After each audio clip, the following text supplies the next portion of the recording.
Jair Bolsonaro está usando tornozeleira eletrônica, mas o STF entendeu que isso já não é mais suficiente. Resultado, a casa dele foi cercada por equipes armadas da Polícia Federal do Distrito Federal com vigilância permanente 24 horas por dia.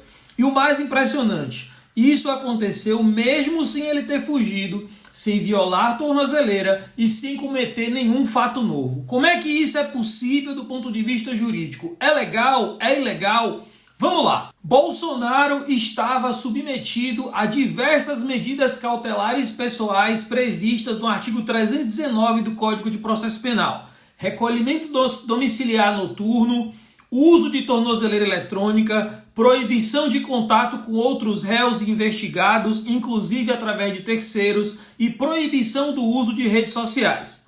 Essas medidas se aplicam em substituição à prisão preventiva com base no artigo 282, parágrafo 6º do Código de Processo Penal, que determina que o juiz deve priorizar medidas menos graves, desde que sejam adequadas e necessárias para o caso concreto, conforme incisos 1 e 2 do artigo 282.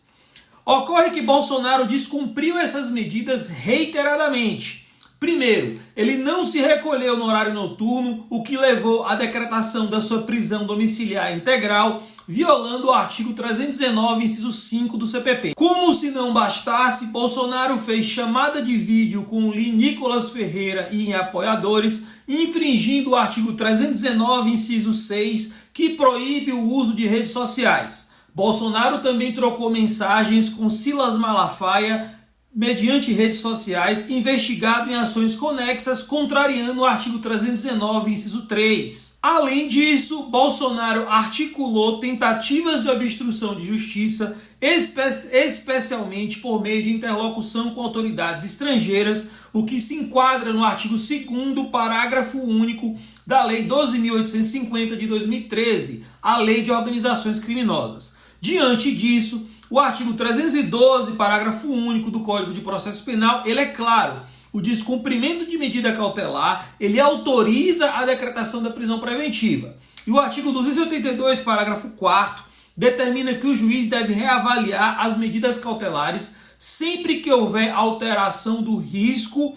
E não é só isso. Novos elementos concretos aumentam o risco de fuga. A Polícia Federal identificou a existência de uma minuta de pedido de asilo político ao presidente da Argentina, Javier Milei, um documento redigido para viabilizar a evasão do país. Ao lado disso, a Embaixada dos Estados Unidos em Brasília fica a apenas 10 minutos da casa de Bolsonaro.